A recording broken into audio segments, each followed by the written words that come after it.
Subscribe कीजिए और bell icon को क्लिक करके हमारी लेटेस्ट वीडियोस के बारे में अपडेट जानें। लव अक़सम अलल्लाहि ला बर्रहु पर आपको एक वाकया सुना। हमारे यूपी में एक बहुत बड़े बुजुर्ग गुजरे हैं, मजजूब किस्म के सूफी अब्दुल रब साहब इलाहाबाद में रहे और मकामात पर रहे। उनका आपको वाकया सुनाता हूँ, फिर इंशाअल्लाह अपनी बात समेटूंगा, इसलिए कि जो मौजू पर अहम बातें थी वो सामने आ गई है। अभी आपको हजरत मौलाना मुफ्ती इनामुल हक साहब को भी सुनना है, जो हजरत के दामाद हैं, अहले बैत में से हैं, घर वालों में से हैं।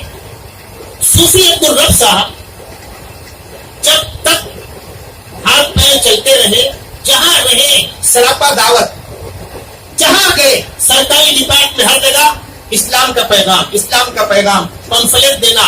एक मौका ऐसा आया कि उनके हेड, उनसे ऊपर के ऑफिसर ने कहा कि मौलाना साहब, सूफी साहब, जब रिटायर होना तब ये काम करना, मुलाजमत में ये काम नहीं कर सकते आप। तो सूफी साहब ने पूछा कि मैं रिटायर होने तक जिंदा रहूंगा, इसकी आप गारंटी लेते हैं?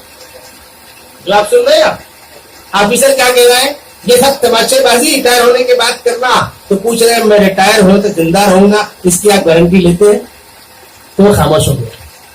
सूफी साहब को लोग परेशान करते थे, यहाँ ट्रांसफर वहां ट्रांसफर, निकाल सकते नहीं थे। एक मरतबा नैनीताल के इलाके में, अब तो इलाका बहुत तरक्की कर गया, मतलब बहुत पिछड़ा इलाका, नैनीताल के पहाड़ी इलाकों में ऐसे मकाम पर भेज दिया जहाँ 2-5 मील तक कोई मुसलमान नहीं था।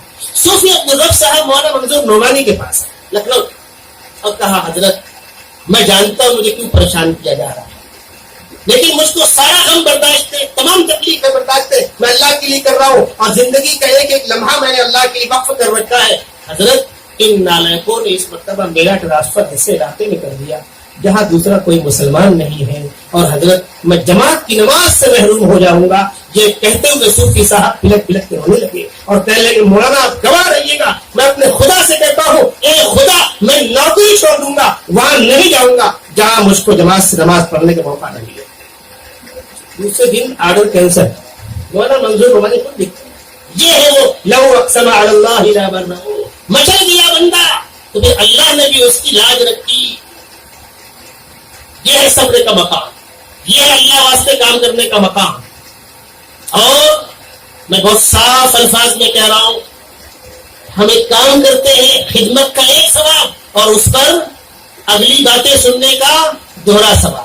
और जिसके अंदर ये हौसला हो, ये कदम कदम बढ़ाए, ये सवादे कुए जाना, वो यहीं से लौट जाए जिस जिंदगी हो प्यारी। ये तो मैदान है, या तो कदम कदम पर कंकड़ पत्थर आएंगे, कांटे आएंगे। और आज अल्हम्दुलिल्लाह दारुल उलूम देवबंद के फुज़ला, मुझ जैसे अदला खादिम सब इस यकीन के साथ काम करते हैं। बतला दूं आपको, अभी सैलाब आ गया केरला में, कर रही तंजीम काम कर रही है, तारुफ की जरूरत नहीं है, लेकिन हम लोग जब निकलते हैं तो हमारे कानों में आवाज आती है, इनकी निकल पड़ी, ये तो चाहते ही है कि तबाही बर्बादी आवे और हमारी लाल हो गए। किसको सुनाया जा रहा है? वो अपने इमाम को कहा जा रहा है, वो अपने आलिम को कहा जा रहा है, वो उस दीन के खादिम को कहा जा रहा है जिसकी जिंदगी उनकी निगाहों के सामने है। क्यों? तबसरा करना उम्मत का महबूब मशगला हो गया है। और हमने अपने बड़ों से सुना, इस तकलीफ को बर्दाश्त करो, कलमे कसीले अल्फाज को बर्दाश्त करो, इंदल्लाह दोहरा अजर मिलेगा।